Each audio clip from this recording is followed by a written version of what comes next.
Please sir एक बार अपना introduction देके आप चालू कर लेना। आपका एक्सपीरियंस एक बार बता दीजिएगा सबको। हेलो। जी सर, आपको सारे सुन सकते हैं। हाँ, मैं हूँ डॉक्टर संजय यादव और मैं ऑर्थोपेडिक सर्जन हूँ। और मैंने एमबीबीएस एमएस ऑर्थोपेडिक किया है और प्रेजेंटली एक हॉस्पिटल में वर्क कर रहा हूँ एज ए ऑर्थोपेडिक कंसल्टेंट, है ना। आज जो अपना टॉपिक है वो है अपना घुटने का जो मेन ऑस्टियोआर्थराइटिस होती है। ऑस्टियोआर्थराइटिस वैसे तो कई जॉइंट्स में होती है लेकिन मेनली ये अपने नी जॉइंट को इन्वॉल्व करती है। सामने से कोई बोलेगा या मैं ही बोलता रहूँ? पहले सर आप बोल दीजिए, एक बार खत्म अच्छा हो अच्छा, जाएगा तो सुन सारे रहे हैं आपको बस, है ना। क्वेश्चन पूछ लेंगे। जी तो जी आप जी। लोग जहाँ नहीं समझ में आए वहाँ थोड़ा बता देना। बिल्कुल बिल्कुल बिल्कुल। इसमें क्या होता है कि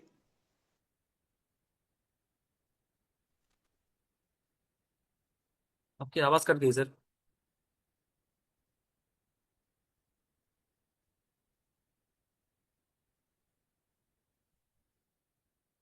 सर मे भी आपका माइक म्यूट हो चुका है, एक बार चेक कीजिएगा।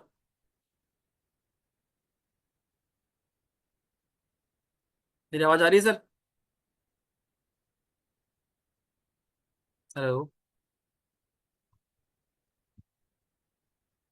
हेलो। आ रही है हाँ सर सर, आवाज, हेलो। मे भी नेटवर्क की एरर था तो आपकी आवाज बीच में कट गई थी। कंटिन्यू कीजिए सर। अच्छा अच्छा, हाँ वो क्या है कि कॉल आ गया था मेरा। Okay okay. हाँ, तो ऑस्टियोआर्थराइटिस क्या है, जहाँ भी ये कार्टिलेजिनस जॉइंट होते हैं ना, उनके अंदर ये कॉमनली होती है। और जो वेट बियरिंग जॉइंट्स होते हैं उनमें ज्यादा होती है, जैसे अपना नी जॉइंट। और मोस्ट कॉमनली इसी को इन्वॉल्व करता है। हाथ के अंदर अंदर देखते हैं तो उसको ये जो ये मेटाकार्पो जो थंब का जो बेस होता है, वहां पर आर्थराइटिस होता है। क्योंकि जो ज्यादा यूज आता है वही ज्यादा घिसता है ना। ठीक है। अब इसमें लिखा हुआ है जैसे ऑस्टियोआर्थराइटिस एक लॉन्ग टर्म डिजीज है, क्रॉनिक डिजीज। ऐसा नहीं है कि अचानक हो जाएगी, ये धीरे धीरे धीरे धीरे बढ़ेगी। और इसमें क्या होता है, कार्टिलेज डैमेज होने लग जाता है। कार्टिलेज एक कवरिंग होती है जो जॉइंट्स को आप, जो हड्डियां होती है ना, उनके दोनों एंड्स पे कार्टिलेज की कवरिंग होती है। तो वो उसको हड्डियों को आपस में टच होने से प्रोटेक्ट करती हैं। और उसी कार्टिलेज के डैमेज होने से हड्डियां आपस में टच होने लग जाती है, गैप कम हो जाता है जॉइंट्स में, और वो पेन करने लग जाता है। नेक्स्ट। ये मेनली ओल्ड एज में होती है ना, 60+। बट आजकल जैसे यंग एज में भी होने लगी, जैसे कि मल्टीपल फैक्टर्स होते हैं, किसी किसी जेनेटिक्स होते हैं। जैसे मान लो फादर मदर की जल्दी हुआ तो उसके भी हो जाएगा। ट्रॉमेटिक हो सकता है, किसी का नी में मान लो जॉइंट इंट्रा आर्टिकुलर, मतलब जॉइंट के अंदर फ्रैक्चर हो गया तो उसके चांसेस ज्यादा हो जाते हैं। कोई ओवर यूज कर लेता है स्पोर्ट्स वगैरह में, जैसे ढंग से यूज नहीं करता, उसकी ज्यादा हो जाता है। ओवरऑल अगर इंडिया में प्रेवलेंस देखे तो अपन लगभग 20 से 40% इसकी प्रेवलेंस है। Females are more affected. दो टाइप की आर्थराइटिस होती है, जो मेनली मैं जो इसकी बात कर रहा हूँ वो इडियोपैथिक ऑस्टियोआर्थराइटिस होती है। इसका मतलब है कि वो अपने आप हो जाएगी, उसका कोई कॉज नहीं पता होता ना। सेकेंडरी होती है, वो किसी कारण के वजह से होती है, जैसे RA rheumatoid arthritis most common होता है। फिर ट्रॉमा होता है, कोई मेटाबॉलिक एंडोक्राइन डिजीज, या कोई कंजेनेटली बचपन से ही उसके कोई जॉइंट्स में गड़बड़ है उसकी वजह से हो सकता है ना। ये टाइप्स बता रखे हैं, ग्रेड्स होती हैं इसकी 4।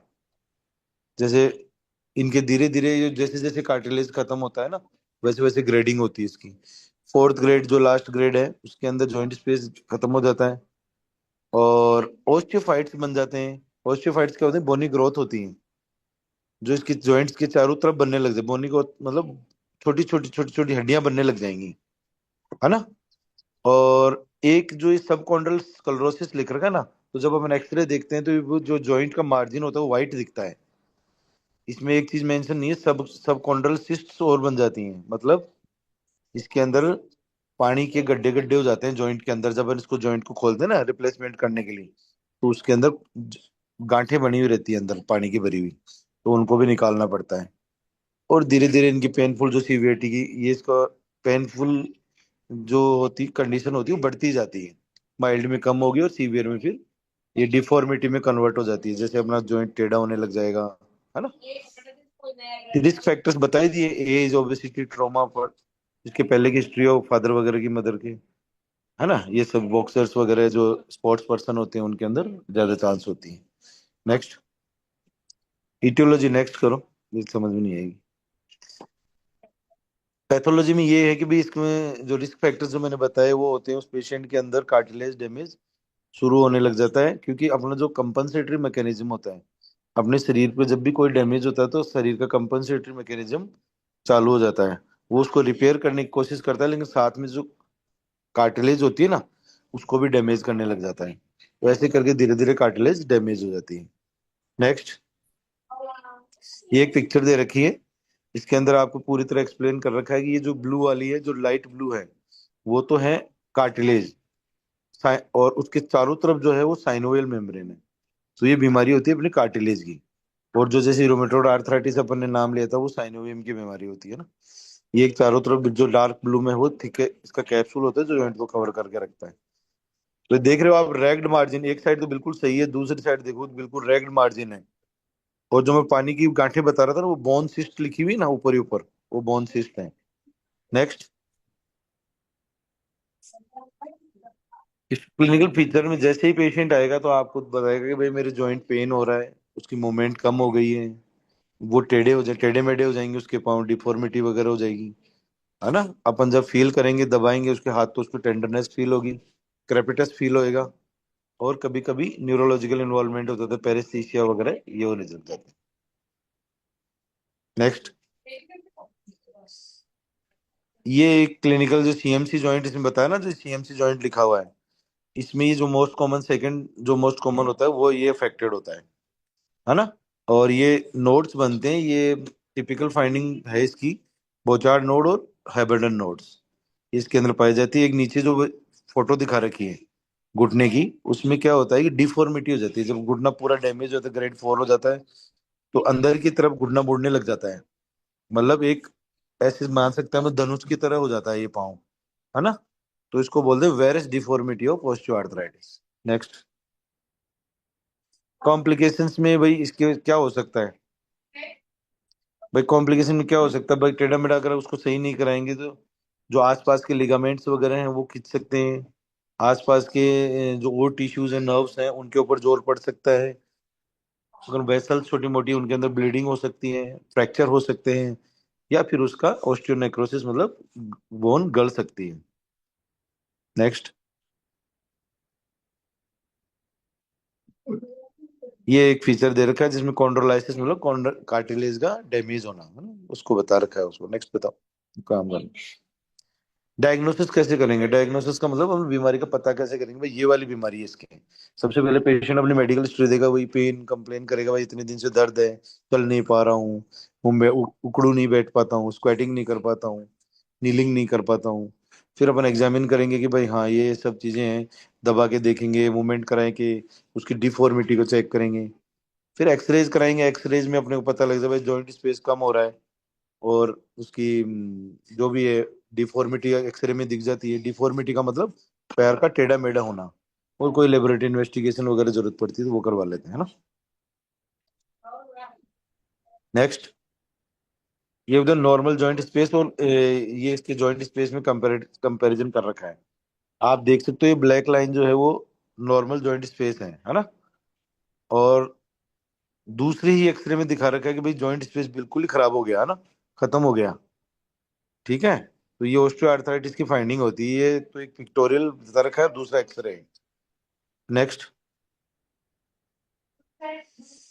डायग्नोस्टिक क्राइटेरिया बता रखे हैं इसमें भी, जैसे हिप के लिए देखें अपन, तो पेन होना चाहिए, और इनमें से दो चीज होनी चाहिए, जैसे कि ईएसआर 20 से ज्यादा होनी चाहिए, जॉइंट स्पेस का नैरोविंग होनी चाहिए, और एक्सरे अगर कराते हैं तो उसमें फीमोरल या एस्टेबुलर में ओस्टियोफाइट्स दिखनी चाहिए। इनमें से कोई से भी दो हो और साथ में हिप में पेन हो, तो इसका मतलब हिप का ऑस्टियोआर्थराइटिस है। नेक्स्ट, नी के अंदर भी सिमिलर पेन होना चाहिए, ओस्टियोफाइट्स होनी चाहिए एक्सरे में, और नीचे वालों में एक भी चीज हो, जैसे एज 450 से ज्यादा हो, मॉर्निंग स्टिफनेस जिसकी 30 मिनट से ज्यादा नहीं होनी चाहिए, वो क्रेपिटस हो, बोन ग्रोथ हो, बोन पे दर्द हो, ठीक है, गर्म हो। नेक्स्ट,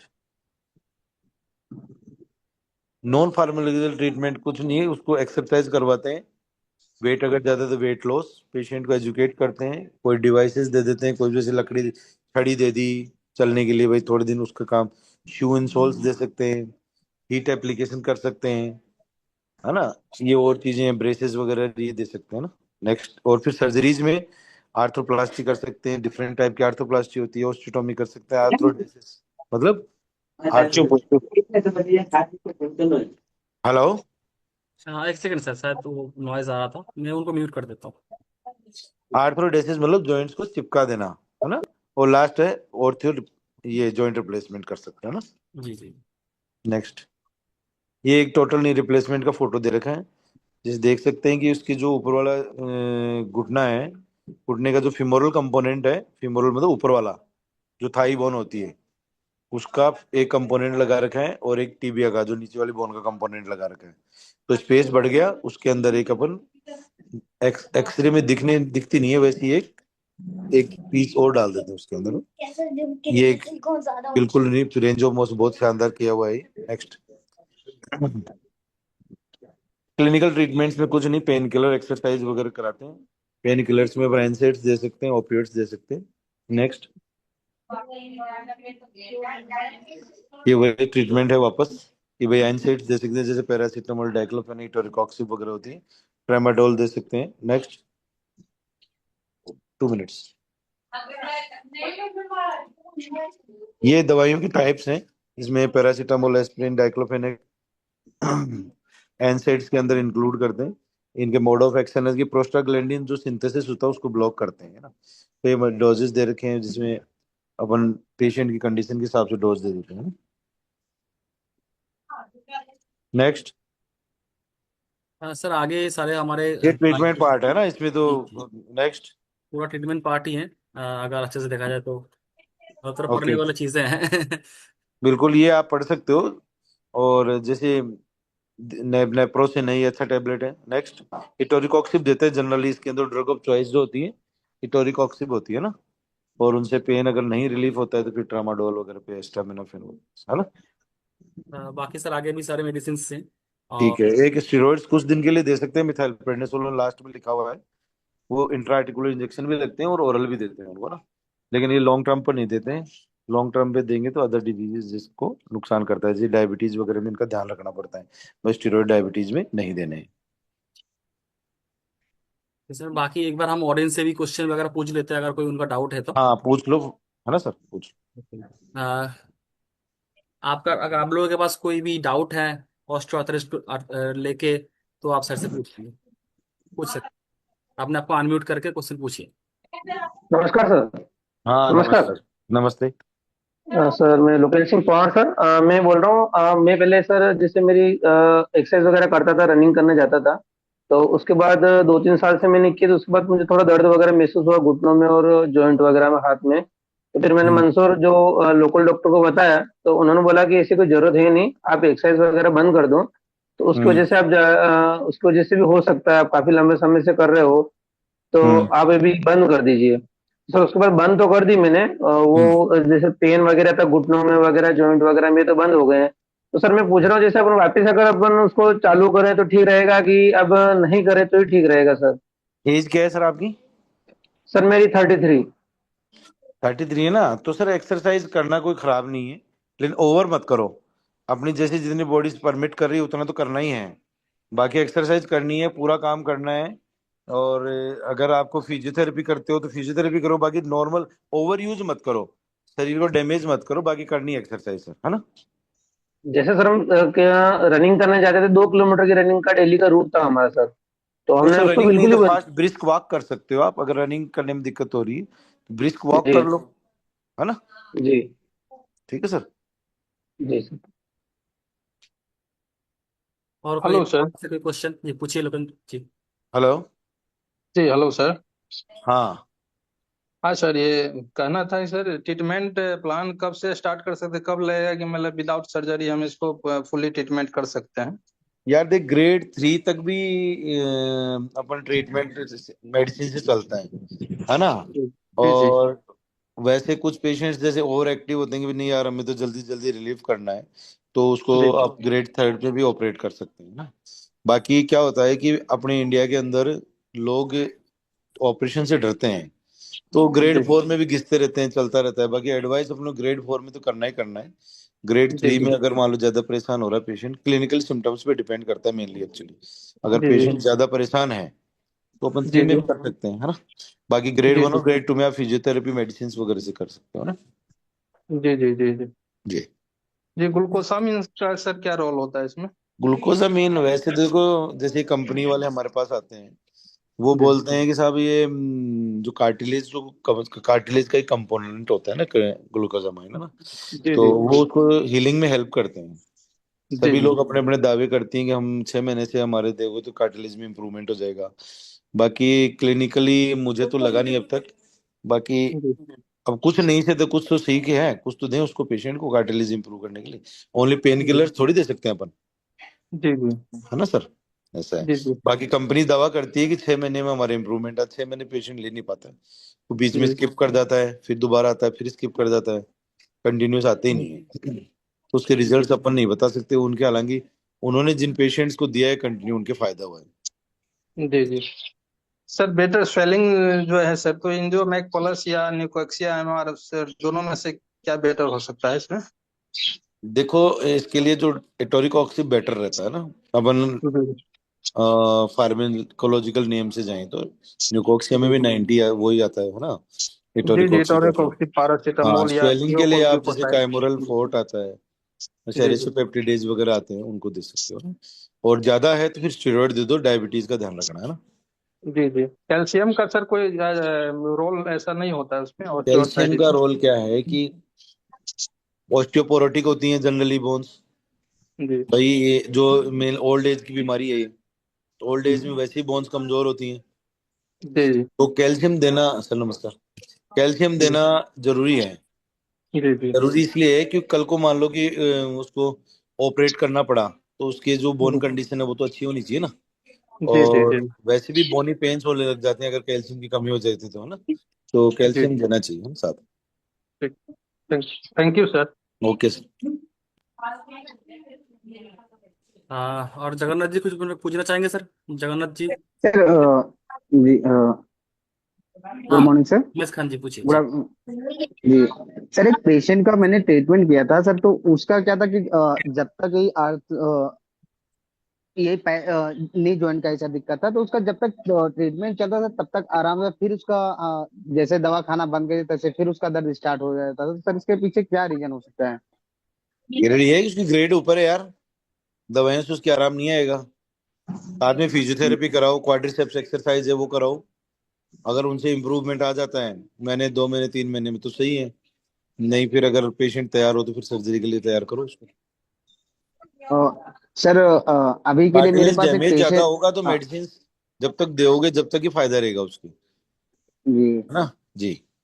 सर, एक पेशेंट का मेरे पास रिपोर्ट आया था, एक एमआरआई, तो सर एक बार आप देख लीजिए इसमें क्या कर सकते हैं सर। मैं आपको चैट पे भेज रहा हूँ सर, देख लीजिए। आप पर्सनली भेज देना इसके बाद, है ना। हाँ, यस खान जी, आप एक बार सर से अपॉइंटमेंट बुक कर लीजिएगा, वो बेहतर रहेगा भेज थोड़ा देना आप, कोई जानकारी। दिक्कत नहीं है, व्हाट्सएप कर दूंगा मैं आपको। ये मैंने सर भेजा हुआ है। हाँ, मैं रिप्लाई कर दूंगा आपको। जी सर। और कोई क्वेश्चन कोई पूछना चाहेंगे सर से? सर रेमेटोलॉजी जो कंडीशन बनती है रूमेट अर्थराइटिस में, ये संभव है क्या मेडिसिन से क्योर होना? ये रोमेटोइड आर्थराइटिस के बारे में पूछ रहे हो? जी क्या सर, पूछ जी रहे सर। हो? लगातार लंबे सर टोसाफेनेप मेडिसिन वगैरह लेनी देते हैं पड़ेगी तो। सर।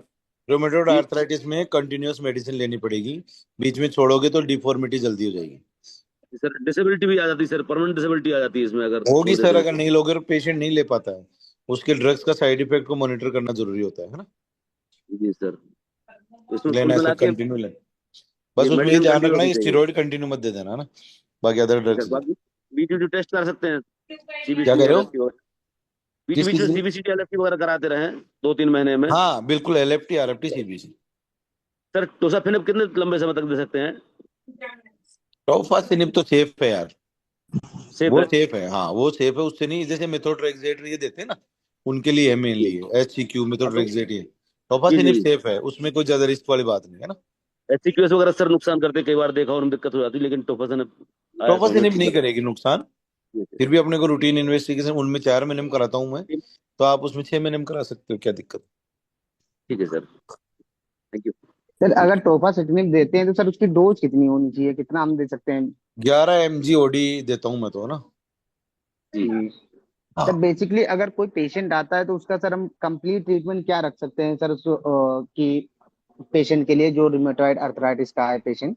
अब वो मैं है यार, स्टैंडर्ड है वो तो, मैसेज कर दूंगा अभी। आ, कंडीशनल रहता है ये तो। हाँ, है ना। कोई और क्वेश्चन है तो बताओ, मैं थोड़ा कहीं निकलना है थैंक मेरे यू से। Sir, thank you sir. हाँ भाई। Thank you sir. Hello. Thank you sir hello join करने के लिए। Thank you. Thank you, one second sir. Sir, thank you sir. Chikungunya में भी ऐसे लक्षण आते हैं जब? हाँ, हेलो सर, चिकनगुनिया में होता है वो, अलग टाइप की पैथोलॉजी है ना। उसमें भी दर्द सर होता रहता है, तो 6 6 महीने तक पेशेंट परेशान हाँ, रहता है, तो वो तो उसमें सर अपने आप सही होएगा, वायरल बीमारी है ना वो तो। वायरल बीमारी में अपने आप सही होगा। लोग सर उसमें रिकमेंड कर देते हैं मिथाइल प्रेडनिसोलोन 80 mg को। अरे भाई यार, एस्टेरॉइड नहीं देना है वो अपना। पेशेंट अगर टूट रहा है तो 2 दिन के लिए दे दो, फिर मत दो ज्यादा। और डिजीज और चीजों को डैमेज कर देगा वो स्टेरॉइड, है ना। अच्छा अच्छा। हाँ। क्योंकि मैंने देखा है कि आसपास एमबीबीएस डॉक्टर है वो 80 mg रिकमेंड कर देते हैं सर इंजेक्शन में। एक्चुअली पेशेंट को चाहिए अर्जेंट रिलीफ। पेशेंट जी ट्रीटमेंट नहीं चाहिए, रिलीफ चाहिए उसको। हाँ। तो डॉक्टर क्या करे बेचारा। तो फिर सर समझ रहे हो? वैसे तो फिर ट्रीटमेंट के लिए क्या है उसका? किसके लिए? यही चिकनगुनिया वालों के लिए। जनरल पेन किलर देते हैं, और कोई स्पेसिफिक ट्रीटमेंट नहीं है चिकनगुनिया का पेन के लिए ना। अच्छा अच्छा। हाँ। और नी में जब स्वेलिंग ज्यादा आ जाती है सर, और नीचे तक लिम्स में नीचे तक जा रही है स्वेलिंग?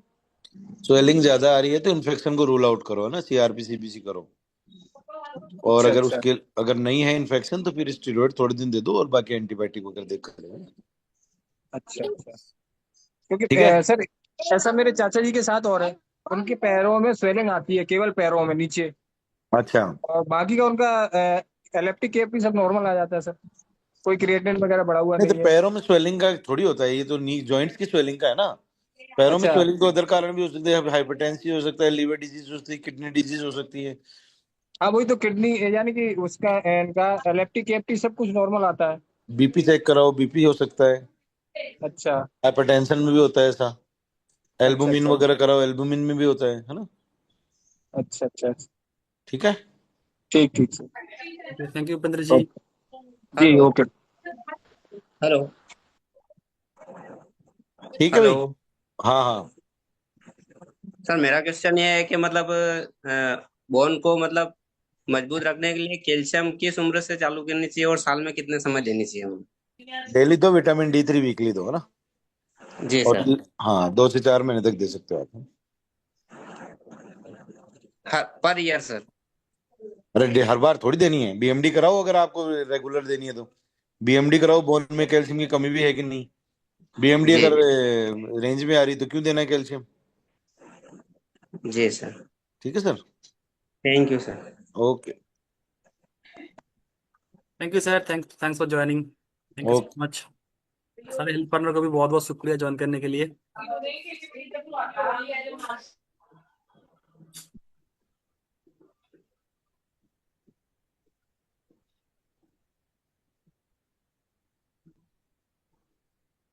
सर सर सर मुझे जो रिपोर्ट सेंड करनी थी सर, सर का नंबर नहीं मिलेगा सर, व्हाट्सएप नंबर? आप सर हमारे कोई भी टीम मेंबर को भेज दीजिए, हम सर तक पहुंचा जी। देंगे। Okay. Thank you. Thank you.